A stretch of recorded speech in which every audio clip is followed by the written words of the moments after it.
Segera download Quran Tadabbur, tafsir dalam genggaman Anda. Bulan Ramadan adalah bulan Al-Quran.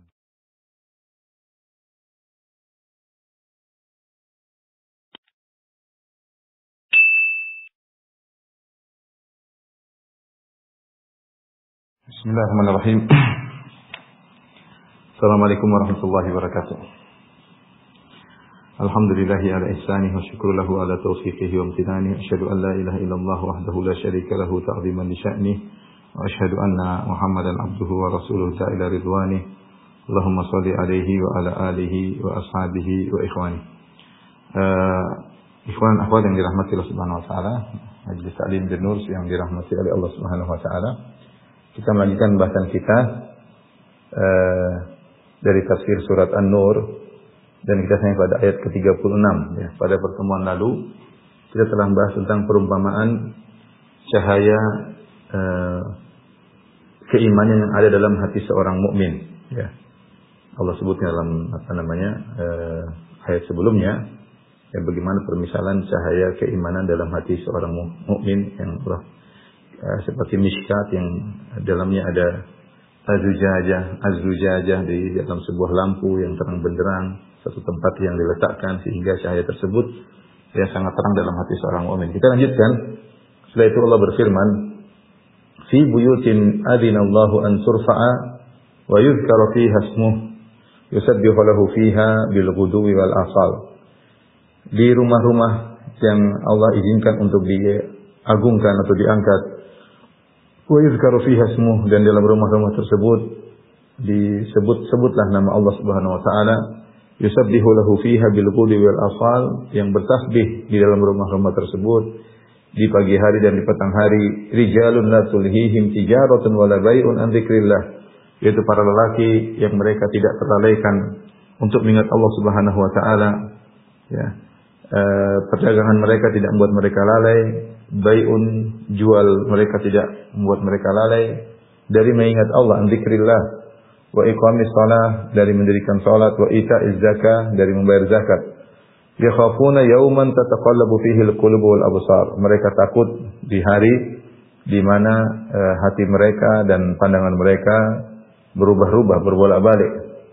Liyajziyahumullahu ahsana ma amilu, agar Allah memberi balasan kepada mereka terbaik apa yang mereka kerjakan, wa yazidahum min fadli, dan Allah menambah mereka dengan karunia-Nya. Wallahu yarzuqu may yasha'u bighairi hisab, sungguhnya Allah memberi rezeki kepada siapa yang Allah kehendaki tanpa ada hisab. Baik, kita akan bahas ayat ini. Ayat ini sangat indah tafsirnya ya. Jadi Allah mengatakan fi buyutin, setelah Allah menyebut tentang cahaya iman pada seorang hamba, dalam hati seorang hamba, Allah sebutkan bagaimana orang yang beriman sangat mudah untuk beribadah.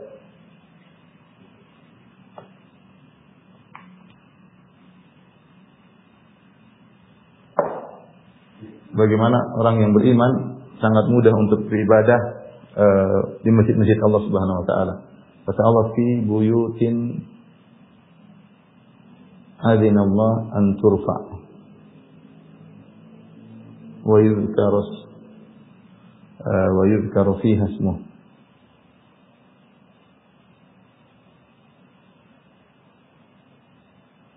Kata Allah Subhanahu wa taala, di rumah-rumah Allah, di rumah-rumah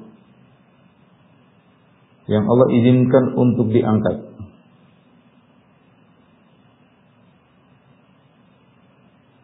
untuk ditinggikan ya, anturfa wa yuzkaru fiha ismuh, dan disebut nama Allah padanya.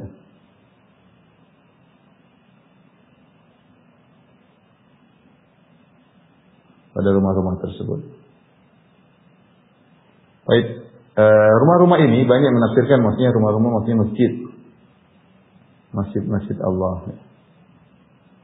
Karena Allah menamakan masjid Allah dengan Baitullah, Ka'bah disebut dengan Baitullah, dan Nabi mengatakan man bana lillahi masjidan banallahu bihi baitan fil jannah. Siapa yang ingin masjid karena Allah akan bangunkan baginya rumah di surga. Itu masjid maksudnya rumah Allah Subhanahu wa taala. Ini rumah tersebut diidhafahkan kepada Allah untuk pemuliaan, maksudnya rumah ibadah, tapi rumah tersebut disebut dengan rumah Allah untuk memuliakan rumah tersebut. Sama seperti dikatakan naqatullah, ontanya Allah.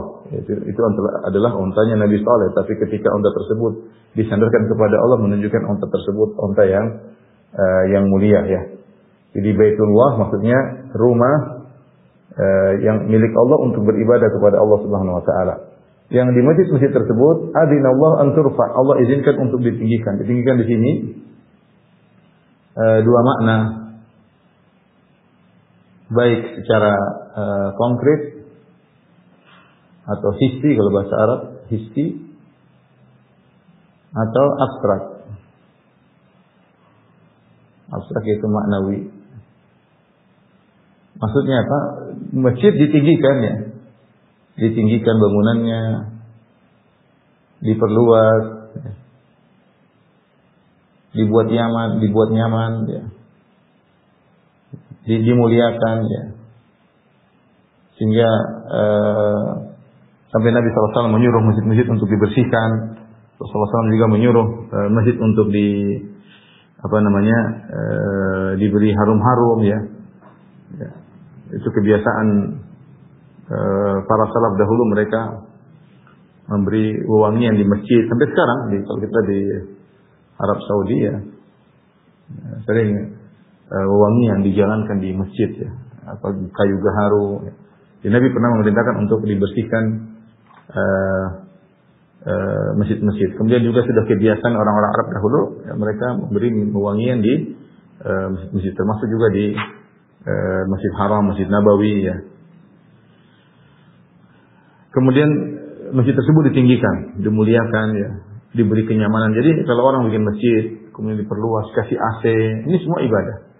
Agar orang nyaman beribadah di masjid tersebut, misalnya dikasih karpet untuk menyamankan orang beribadah, dibersihkan ya.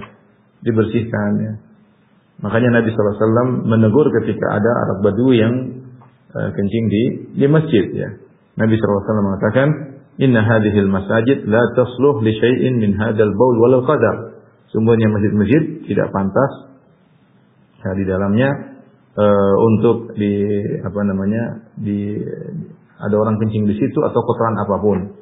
Makanya kalau ada bau yang tidak enak, Rasulullah SAW larang orang membawa bau tersebut ke masjid. Seperti dalam hadis kata Nabi sallallahu alaihi wasallam, "Man akala al-basal was-sum wal-qurrat fala yaqrabanna masjidana."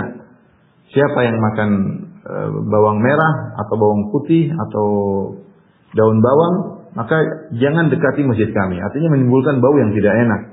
Fa innal malaikata tata'adza mimma yata'adza minhu banu Adam. Karena malaikat terganggu dengan aroma yang tidak enak tersebut sebagaimana anak Adam terganggu. Oleh karenanya masjid dimuliakan dengan dibersihkan, ditinggikan, dibuat nyaman masjid tersebut karena untuk mengingat Allah Subhanahu wa taala. Kemudian secara maknawi ya. Jadi ditinggikan, diperluas, dibuat nyaman, dimuliakan, dibersihkan dan lain-lain ya. Pasang AC dan lain-lain, ini semua bentuk meninggikan, memuliakan masjid. Secara abstrak yaitu dijauhkan dari hal-hal yang tercela di masjid, tercela atau mengganggu tujuan masjid, tujuan didirikan masjid. Seperti apa? Seperti Rasulullah SAW melarang mengumumkan barang hilang, ya, dilarang mengumumkan barang hilang, dilarang apa? Diumumkan mencari barang hilang. Pengumuman mencari barang hilang. Pengumuman mencari barang hilang. Kata Nabi sallallahu alaihi wasallam dalam hadisnya, "Man sami'a rajulan yanshudu dhalatan," siapa yang mendengar ada seorang di masjid kemudian menyatakan dhalah, barang yang hilang, sungguhnya saya telah kehilangan ini, sungguhnya saya telah barang siapa yang menemukan kembalikan kepada saya. Ini tidak boleh di masjid. Barang siapa melihat ada orang mengumumkan barang hilang, man sami'a rajulan yanshudu dhalatan fil masjid, siapa yang melihat ada orang mengumumkan barang hilang di masjid, falyaqul, maka ucapkanlah, doakan, la raddahallahu alaik, Semoga Allah tidak mengembalikan barang hilangmu kepadamu. Fa innal masajida lam tubna li hadza. Semuanya masjid-masjid tidak dibangun untuk mencari barang hilang. Ya, tidak dibangun untuk mencari barang hilang seperti ini. Orang kalau sudah barang hilang, orang akan seperti masjid itu tempat pengumuman untuk perkara duniawi. Enggak, ya. Ya.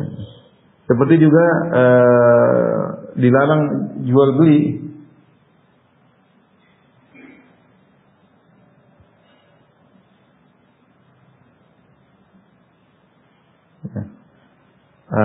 Nabi Shallallahu Alaihi Wasallam mengatakan barang siapa yang melihat seorang jual beli di masjid, maka hendaknya berkata kepadanya, la arbahallahu tijaratak, semoga Allah tidak menjadikan perdaganganmu menghasilkan keuntungan. Jadi masjid harus dimuliakan, masjid harus dimuliakan. Di antara bentuk pemuliaan masjid, ya secara maknawi yang paling penting adalah dimakmurkan. Ini yang paling penting. Ditinggikan, yang paling penting adalah masjid dimakmurkan.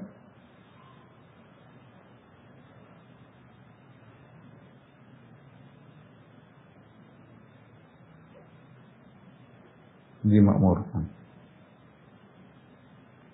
dengan kegiatan-kegiatan Islami, dengan salat, dengan pengajian, dengan halaqah-halaqah zikir, halaqah-halaqah Quran, masjid dimakmurkan. Ya. Orang beribadah, belajar ya di situ. Ya. Kalau ada rapat-rapat untuk kepentingan kaum muslimin, di masjid tidak jadi masalah. Semua untuk kemaslahatan kaum muslimin hendaknya dimanfaatkan masjid untuk diagungkan, dimanfaatkan sebagaimana tujuan masjid dibangun. Ya. Karena kita tahu bahwasanya ketika Nabi SAW pertama kali berhijrah dari Mekah menuju Madinah, yang kegiatan pertama Rasulullah SAW kerjakan adalah membangun Masjid Quba. Karena masjid adalah sentral bagi kaum muslimin, ya. Sentral bagi kaum muslimin untuk edukasi dan yang lainnya. Ya.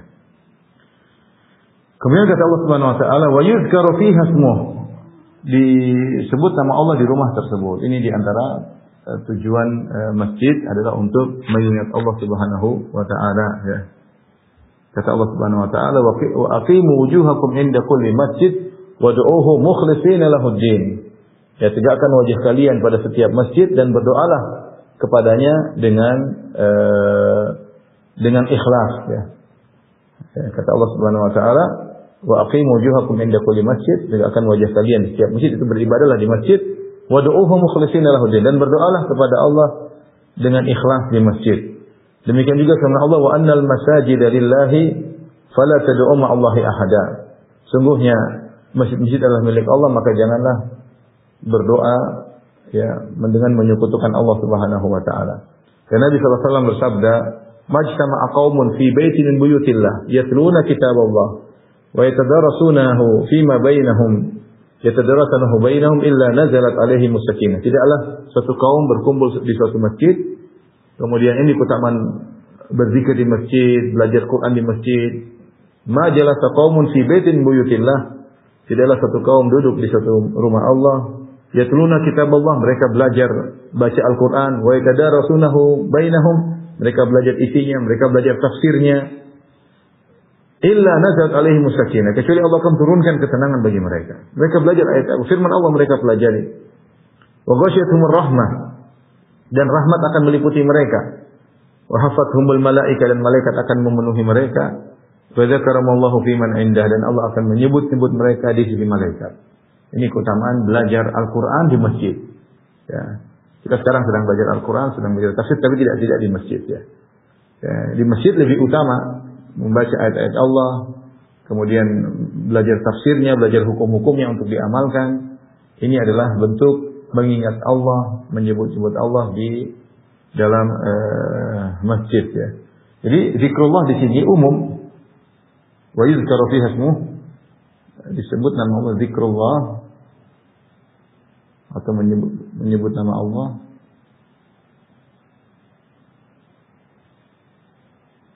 Ini adalah umum, ya.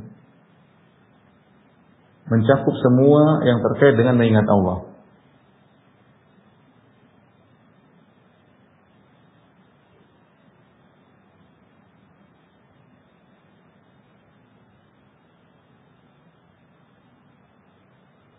Di antaranya misalnya berzikir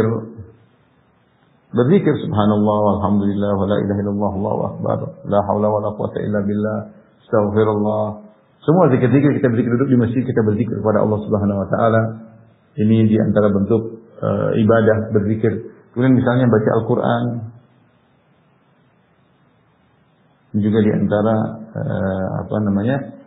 ibadah yang sangat agung. Kemudian tadi kita membaca tafsirnya, memahami tafsirnya, tafsir. Di antaranya belajar fikih. Semua yang terkait dengan untuk mengagungkan Allah, mengingat Allah, kita belajar fikih, kita belajar tentang bagaimana mengingat Allah. Karena tujuan kita belajar fikih untuk beribadah. Maka semua jika dikerjakan di masjid adalah bentuk dari ayat ini, penerapan dari ayat ini, wa yuzkaru fiha ismuh, yang di mana di masjid disebut nama Allah Subhanahu wa taala. Setelah itu Allah berfirman, yusabbihu lahu fiha bil ghuduwi wal asal. Yusabbihu lahu fiha bil ghuduwi wal asal. Bertasbih di dalamnya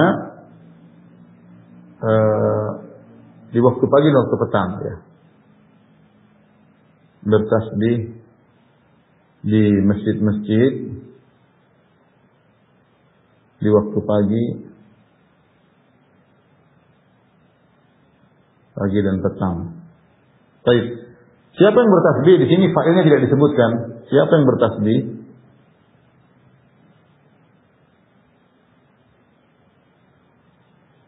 Disebutkan pada ayat berikutnya. Karena apa? Karena di situ ada fa'ilnya atau subjeknya, subjek predikat objek fa'il atau subjek disebutkan pada ayat berikutnya.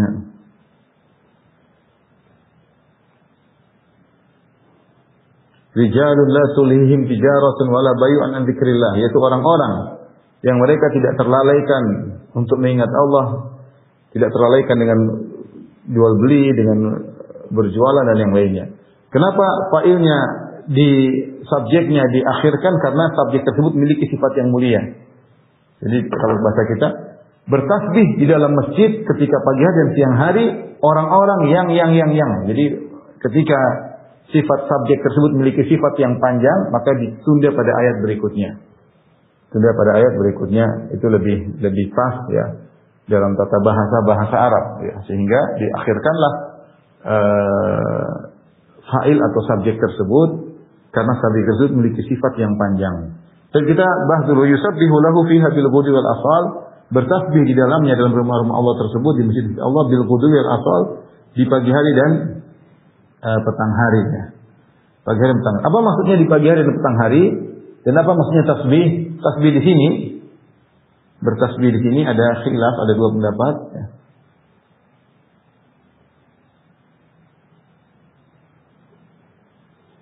Ada yang mengatakan maksudnya adalah salat, ada yang mengatakan zikir tasbih, karena dalam Al-Qur'an terkadang tasbih maknanya adalah salat, seperti wasabbih bihamdi rabbika qabla tulu'i syamsi wa qabla ghurubiha. Bertasbihlah dengan memuji Rabbmu sebelum terbit matahari dan sebelum terbenam, maksudnya salat subuh dan salat asar. Jadi tasbih dalam istilah syariat terkadang maknanya adalah salat, ya. Yusabbih, Rasulullah yusabbih, itu terkadang maksudnya sedang salat. Oleh karenanya makna tasbih ini dua pendapat. Mengatakan tasbih bertasbih subhanallah. Namun yang lebih kuat bahwasanya yang dimaksud adalah salat, ya, dimaksudlah salat, karena tasbih dalam Al-Qur'an sering dimaksudkan adalah salat. Nah, salat apa di pagi hari dan di sore hari? Ada yang mengatakan mencakup salat fardu 5 waktu, ada yang mengatakan 2 waktu, yaitu salat subuh dan salat asar, ya.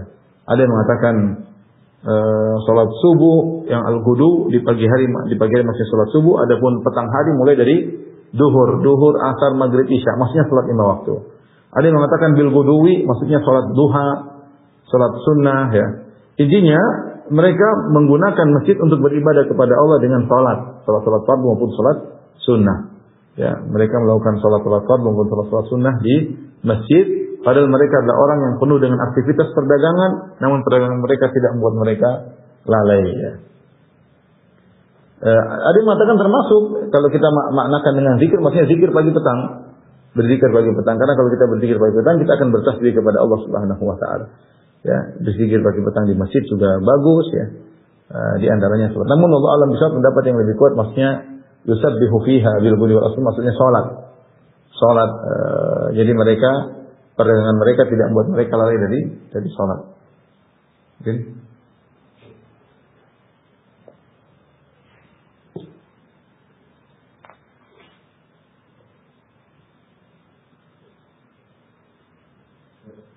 Nah, sekarang kita masuk pada ayat berikutnya yang menjelaskan tentang subjek yang tadi tidak disebutkan. Kata Allah Subhanahu wa taala pada ayat berikutnya, ayat 37, rijalun la tulhihim tijaratun wala bai'un an dzikrillah ya wa iqamis shalah wa ita'iz zakat yakhafun yawman tataqallabu fihi yang tataqallabu fihi al-qulub wal absar. Di sini Allah mengatakan siapa yang bertasbih tersebut yang salat di masjid adalah para lelaki yang tidak terlalaikan, yang tidak melalaikan mereka, yang tidak membuat mereka lalai, membuat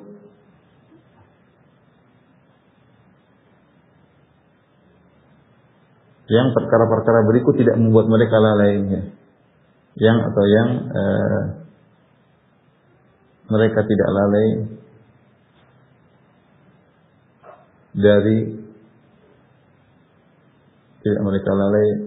tidak lalai dengan apa perdagangan, tijarah itu jual beli untuk dapat untung, jual beli. Kemudian bai itu menjual. Dua perkara ini tidak membuat lalai. Dari apa? Dari mengingat Allah. Dari mengingat Allah.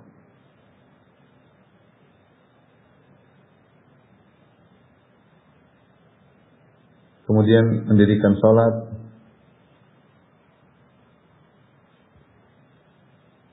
Kemudian bayar zakat.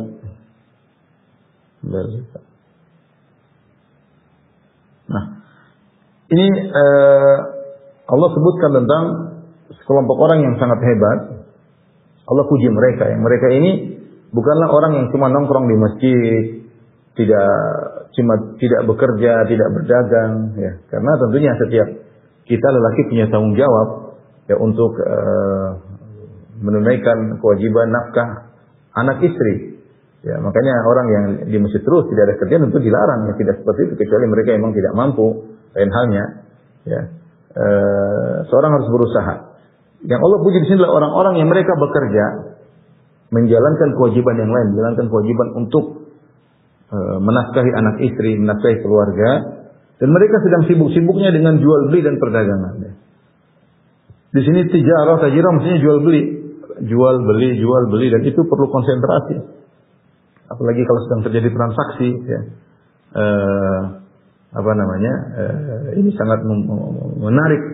Ya, tapi ketika dikumandangkan azan, makanya ada yang menafsirkan an zikrillah, jual beli dan menjual tersebut tidak membuat mereka lalai dari zikir kepada Allah. Ada yang mengartikan sama dengan azan maksudnya. Kalau mereka dengar azan, mereka tinggalkan transaksi dan mereka pergi menuju masjid. Dan transaksi kalau orang sedang jual beli ini sangat lagi semangat untuk untung, tijarah. Ya, dia butuh ini lagi, dia tawar, kemudian azan tidak jadi. Ketika dia jual, ada orang mau beli dengan harga yang tinggi, maka dia tahu azan, maka berhenti dulu. Ya, ini orang yang hebat. Kenapa diulangi bai'un di sini? Kalau tijar artinya jual beli, kalau bai' maksudnya menjual. Karena menjual ini lebih fokus keuntungannya, kata para ulama, lebih spesifik.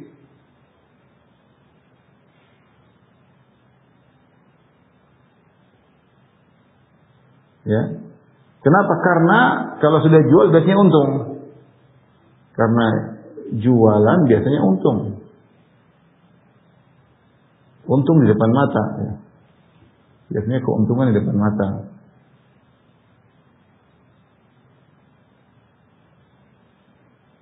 Kalau jual beli masih beli, tapi kan dia belum jual kan. Tapi semuanya butuh konsentrasi.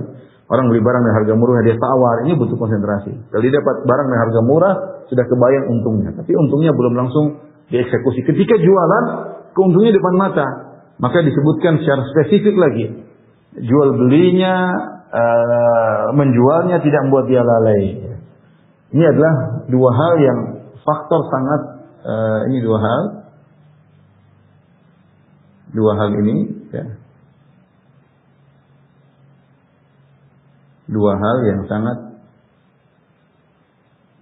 menghalangi orang ke masjid. Dan dikiaskan kepadanya segala kegiatannya. Karena kita tahu namanya kegiatan yang buat orang lain bukan cuma jual beli saja ya. Semua yang menuju kepada sana ya. Rapat misalnya untuk mendapat keuntungan meskipun belum terjadi langsung transaksi rapat. Ya sudah, kalau rapat azan berhenti, kita sholat dulu ya. Kita mencari rezeki. Sekarang pemberi rezeki sedang manggil kita. Maha pemberi rezeki manggil kita, maka seharusnya kita menuju kepada panggilannya. Ya, terkadang manusia melihat sebab di depan mata, dia lupa bahwasanya rezeki yang menentukan adalah Allah Subhanahu wa taala. Kalau seorang hatinya bertawakal kepada Rabbul Alamin, yakin rezekinya dari Allah, apa yang dilakukan ini hanyalah sekedar sebab, harusnya mudah bagi dia. Ya, karena yang Maha pemberi rezeki menegur dia, berhenti dulu. Ya sudah. Allah kan melihat kita berinteraksi. Ya, berinteraksi yang kasih rezeki siapa? Allah. Yang menggerakkan hati orang untuk membayar dengan mahal, membeli dengan harga tinggi, tertarik dengan barang kita. Ternyata dibuka proyek-proyek yang lain, siapa? Allah Subhanahu wa taala. Jangan sampai kita terfokus pada sebab-sebab dunia di depan kita lupa kepada Sang Maha Pemberi rezeki. Ketika Sang Maha Pemberi rezeki memanggil kita datang. Nanti yang menggerakkan semuanya, membuat kita berhasil, membuat kita sukses, Allah Subhanahu wa taala. Makanya orang-orang ini dipuji oleh Allah, para lelaki ini. Meskipun faktor yang membuat mereka untuk tidak ke masjid sangat besar, namun mereka tetap meninggalkan. Mereka pergi ke masjid. Mereka tidak lalai perdagangan mereka, jual beli mereka, penjualan mereka, ya. Baik penjualan mereka tidaklah membuat mereka lalai dari mengingat Allah. Zikrillah itu ada yang memastikan dari azan. Kalau sudah azan mereka berangkat ke masjid. Wa iqamis salat, untuk mendirikan salat, ini yang hebat. Bukan orang yang hebat adalah orang-orang yang cuma di masjid melulu, tidak ada kerjaan. Yang hebat adalah orang yang beraktivitas mencari nafkah, tetapi kemudian ketika datang panggilan dia pun datang kepada Allah Subhanahu wa taala. Dia tahu Allah Maha Pemberi rezeki, dia tahu dia berdagang dalam rangka orientasinya akhirat. Ya, kita beraktivitas orientasi kita akhirat, tatkala pemilik akhirat memanggil kita datang. Ya. Wa ita'iz zakat, sehingga bisa menegakkan salat dan bisa bayar zakat, membuat mereka tidak lalai bayar zakat. Tapi timbul pertanyaan ya. Zakat di sini ada khilaf ya, ini zakat, makna zakat ada khilaf. Ada yang mengatakan maksudnya ketaatan secara mutlak.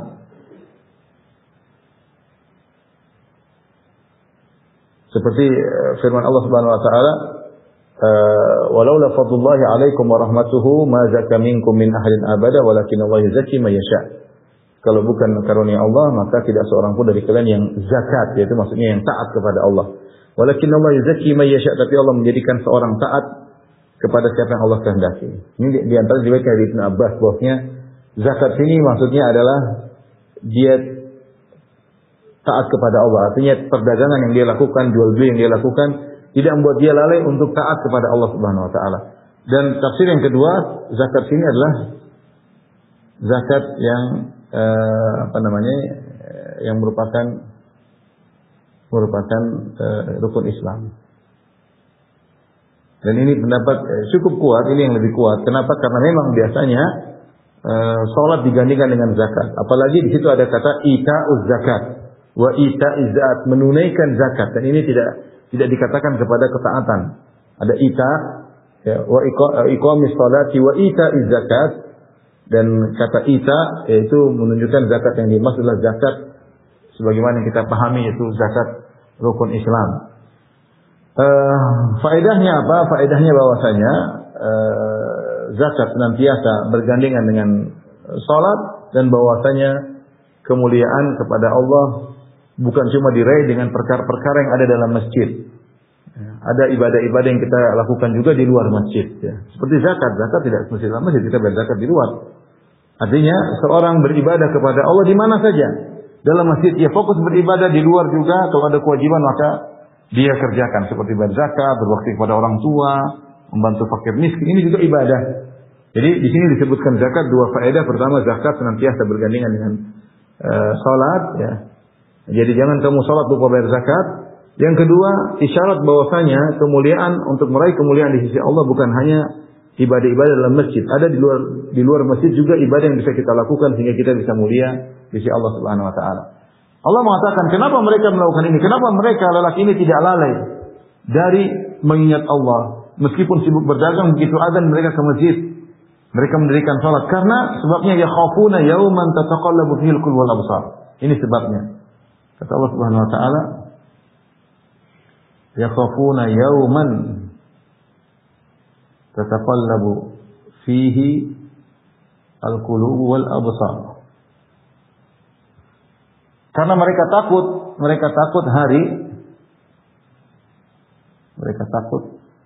akan hari di mana berbolak-balik kolbu, jantung dan pandangannya. Jantung dan pandangan. Itu hari yang sangat mengerikan. Karena mereka khawatir bertemu dengan hari tersebut, sehingga mereka tidak lari dari akhirat. Mau sedang sibuk jual beli, mau sedang jualan, mau laku, begitu dipanggil oleh Allah mereka tidak peduli, mereka tinggal semua. Karena mereka takut mereka bertemu hari tersebut. Dan kita semua akan bertemu hari tersebut, hari yang sangat mengerikan. Hari di mana manusia dibangkitkan dalam kondisi yang mengenaskan, bertemu dengan pertanggungjawaban. Di setiap kita dituntut untuk bertanggungjawabkan apa yang kita lakukan, maka mereka pun takut. Ya. Apa yang dimaksud berbolak-balik jantung dan hati, ya? Di mana hari tersebut hati dan penglihatan menjadi goncang. Ada yang mengatakan bahwasanya, ya, sebagaimana dikatakan oleh sebagian ahli tafsir seperti Ibnu Jarir dan yang lainnya, tafsir Ibnu Jarir As-Sa'labi dan Al-Wasit Al-Wahidi, bahwasanya orang-orang dibangkitkan pada hari kiamat kelak di antara semangat untuk selamat, ingin selamat dari dahsyatnya hari kiamat, ingin masuk surga dari kebinasaan, dan juga khawatir binasa. Dalam hati mereka ada dua, ingin selamat tapi takut juga binasa. Dia tidak tahu bagaimana nasibnya, bingung. Ya. Ini yang membuat hatinya jadi goncang antara berharap dan takut, dan dia tidak tahu nasibnya. Demikian juga pandangan menjadi tidak stabil, melihat kanan melihat kiri, dia bingung dari mana dia akan dibawa. Apakah dia min ashabil yamin atau min ashabil shimal? Ashabul yamin, ma ashabul yamin, ashabul shimal, apakah dia akan dibawa ke arah kanan menuju surga atau dia bawa ke arah kiri untuk menuju neraka jahanam? Kemudian juga mereka bingung, mana nih buku akan datang? Apakah saya akan menerima buku dengan tangan kanan atau saya akan menerima buku dengan tangan kiri? Atau saya menerima buku dari belakang? Ya. Ini membuat mereka bimbang, gelisah, hari yang menakutkan karena seorang tidak tahu bagaimana nasibnya ketika itu. Nah, orang-orang ini mereka takut dengan hari tersebut. Karena mereka yakin mereka akan bertemu dengan hari tersebut. Sehingga aktivitas yang mereka kerjakan yang benar-benar di depan mereka ada keuntungan, mereka tinggalkan karena memenuhi panggilan Allah Subhanahu wa taala. Hari tersebut memang hari yang harus kita takutkan. Makanya Allah berfirman, "Wa anzirhum yaumal azifati idzil qulubu ladal hanajiri kadhimin." Peringatkanlah mereka tentang hari kiamat yang di mana jantung-jantung naik ke kerongkongan karena dalam kondisi ketakutan. Ya. Sehingga orang-orang ini hebat. Setelah itu Allah berfirman, ya.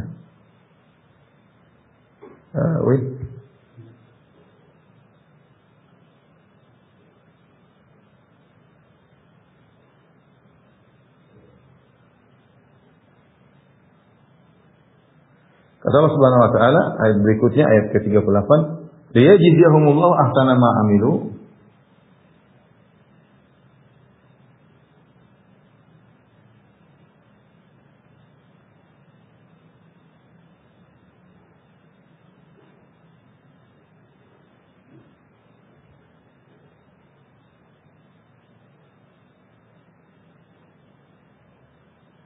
Wa yazidahum min fadlih. Wallahu yarzuqu man yasha'u bighairi hisab.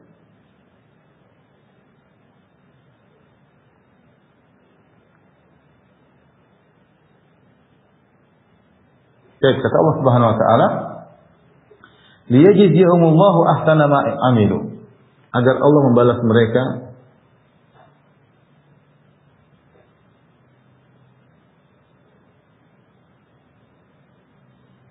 dengan terbaik apa yang mereka lakukan. Amal terbaik mereka, dengan amal terbaik mereka. Wa yazidahum min fadlih, dan Allah tambah dari karunia-Nya. Dan Allah tambahkan balasan. Balasan dari karunia-Nya.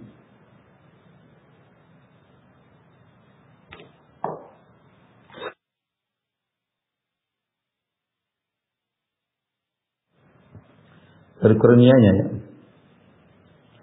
Allahu yarzuqu man yasha'u bighairi hisab. Allah memberi rezeki kepada siapa yang Allah kehendaki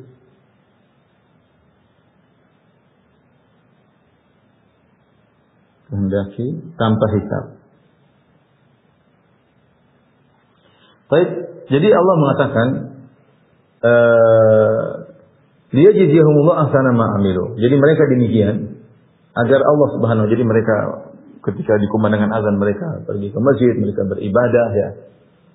Mereka tidak mikir dunia mereka tinggalkan karena Allah Subhanahu wa taala. Liyajziyahumullahu ahsana ma amilu, agar Allah membalas mereka dengan amal terbaik mereka. Ahsana ma amilu di sini ada beberapa pendapat, ya.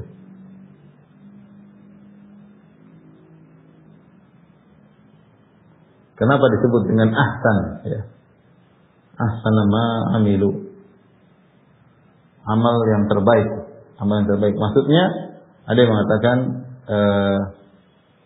amal terbaik mereka dibanding maksiat. Jadi orang punya maksiat, tapi Allah tidak sedang membalas maksiat mereka, tapi Allah balas amal yang terbaik. Yang maksiatnya bisa Allah ampuni, ya, atau Allah balas dengan sewajarnya, ya. Tapi ada yang mengatakan di sini amal maksiat mereka diampuni. Isyarat bahwasanya ini isyarat bahwa maksiat mereka diampuni oleh Allah. Karena Allah tidak balas. Karena tidak dibalas oleh Allah.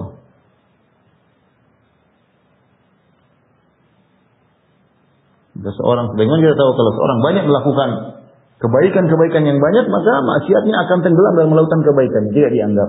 Makanya Allah mengatakan Allah akan balas amal terbaik mereka. Padahal kita tahu manusia tidak ada yang luput dari dosa. Dia pasti melakukan kebaikan dan dosa. Tapi ya Allah pilih adalah yang terbaik, itu ketaatan yang dia lakukan. Ini pendapat pertama. Pendapat kedua, maksudnya amal terbaik adalah ketaatan. Dan amal baik atau hasan maksudnya adalah perkara-perkara mubah. Sehingga dipahami bahwasanya perkara mubah itu baik, namun tidak ada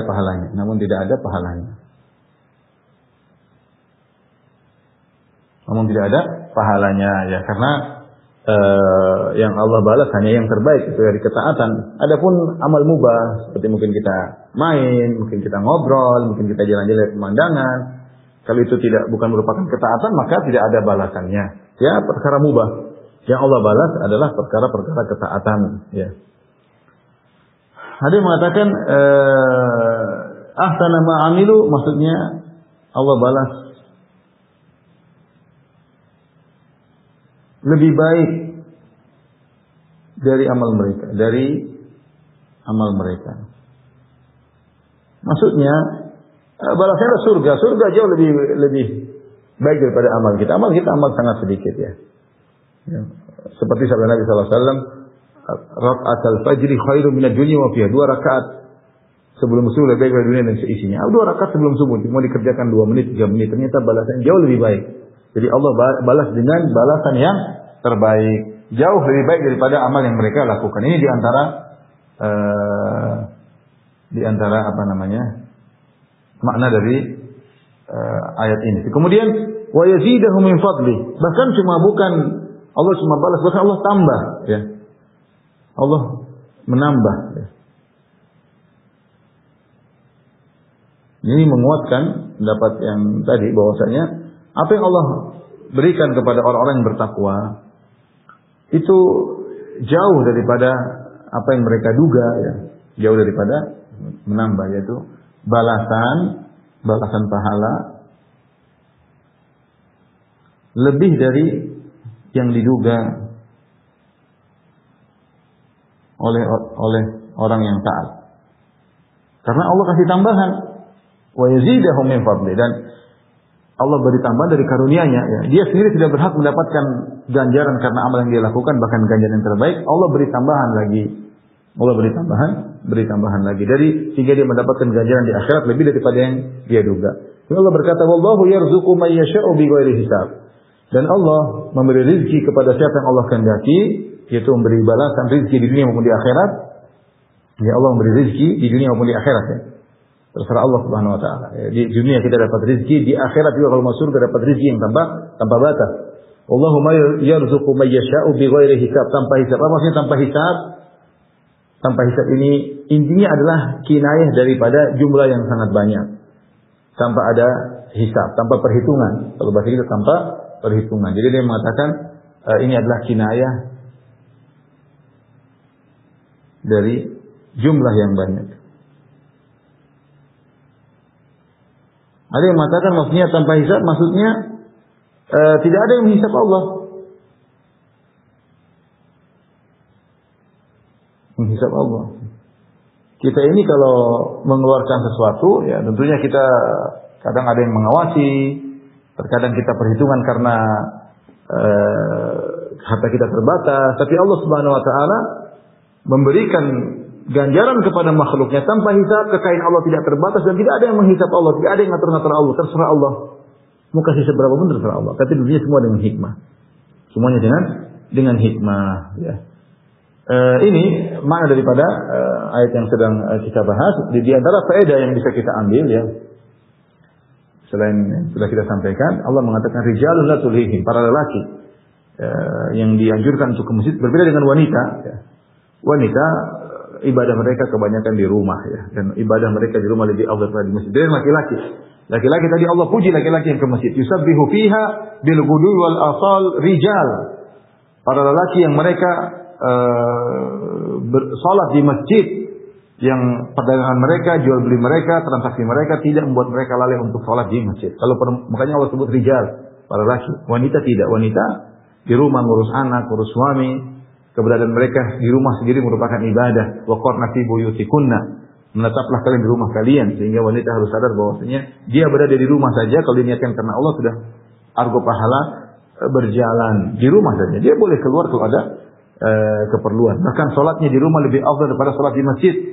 Kata Nabi sallallahu alaihi wasallam, "La tamna'u ma'allahi masajidallah buyutuhunna khairun lahunna." Jangan kalian melarang wanita-wanita untuk ke masjid, tetapi di rumah lebih afdal daripada di masjid. Artinya kalau lelaki ke masjid 27 kali lipat, perempuan di masjid sudah dapat 27 kali lipat. Tidak perlu dia ke masjid. Karena kalau dia ke masjid, dia akan dapat 27 kali lipat. Ternyata di rumah lebih afdal. Sehingga sebagian ulama memahami, kalau begitu wanita di rumah juga 27 derajat. Beda dengan laki-laki. Laki-laki kalau ingin 27 derajat harus pergi ke masjid. Kemudian juga di sini dalil bahwasanya takut kepada Allah membuat orang semangat untuk beribadah. Kenapa tadi mereka sampai rela meninggalkan jual beli untuk pergi ke masjid? Kata Allah yakhafuna yauman tataqallabu fihi al-qulub wal absar. Karena mereka takut hari tersebut. Mereka tidak pede masuk surga. Mereka khawatir mereka akan dimintai pertanggungjawaban oleh Allah. Mereka tidak ngerti apakah mereka akan menerima catatan amal dengan tangan kanan atau tangan kiri. Mereka tidak tahu mereka mau digiring ke arah kanan menuju surga ataukah mereka digiring ke arah kiri menuju neraka jahanam. Hati mereka berbolak-balik, bingung apa berharap untuk selamat tapi takut diazab. Mereka takut dengan hari tersebut. Ya. Dan Allah sebutkan dalam beberapa ayat orang-orang yang masuk surga karena rasa takut. Seperti ayat ini, yakhafuna yauman tataqallabu fil qulub. Mereka takut kepada Allah. Demikian juga Allah berfirman, yakhafuna yauman kana syarruhu mustatira. Orang-orang penghuni surga mereka takut di hari di mana keburukannya tersebar. Ada rasa takut. Rasa takut ini penting, ya. Qalu inna kunna min qablu fi ahlina musyrikin. Kami dahulu ketika di dunia di tengah-tengah keluarga kami takut. Takut kepada Allah, takut dengan azab Allah Subhanahu wa ta'ala. Jadi takut kepada Allah ini ibadah. Bahkan Allah pernah memaafkan seorang yang melakukan kesalahan.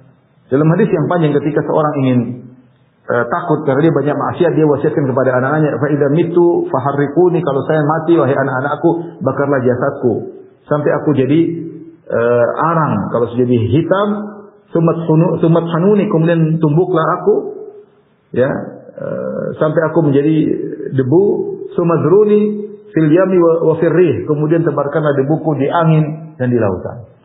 La in qadara Allah alayya, kalau Allah mampu qadara Allah alayya, kalau Allah mampu bangkitkan aku, la yu'adzibannani adzaban la yu'adzibu ahadan minal alamin, maka Allah akan azab aku dengan azab yang sangat pedih. Artinya dia takut sehingga dia mewasiatkan jasadnya untuk dibakar, padahal enggak boleh dibakar, hanya dikubur. Akhirnya dia dibakar oleh anak-anaknya, kemudian jasadnya ditebarkan. Tiba-tiba Allah menyuruh bumi untuk mengumpulkan kembali orang ini. Kata Allah, ya ardu ijma'i ma fiki minhu, wahai bumi kumpulkan semua bagian dari tubuh orang ini. Debu-debu yang sudah jadi debu, jadi arang, proses kimianya kembali lagi menjadi manusia, tiba-tiba hadir di hadapan Allah. Allah bertanya, ma hamalaka ala dzalik, apa yang buat kau berwasiat seperti itu? Kata dia, khasyataka ya Rabb, takut kepadamu, takut diazab olehmu. Maka Allah ampuni dia. Ya. Nabi yang berkata, ainani lam tamassahuman nar, dua mata yang tidak akan disentuh oleh api neraka. Pertama, ainun bakat min khasyatillah, seorang yang menangis karena takut kepada Allah. Wa ainun tahrusu fi sabilillah, dan mata yang berjaga di dalam peperangan. Jadi rasa takut itu penting. Sebagaimana dalam banyak ayat, kalau saya bicarakan ayat sangat banyak. Aman huwa qanitun ana al-laili sajida wa qa'iman yahdarul akhirata wa yarju rahmata rabbih. Ataukah orang yang bangun di malam hari salat malam, berdiri dan sujud, yahdarul akhirah, takut dengan hari akhirat, wa yarju rahmata rabbih, dan berharap dengan rahmat Allah, menggabungkan rasa takut dan berharap.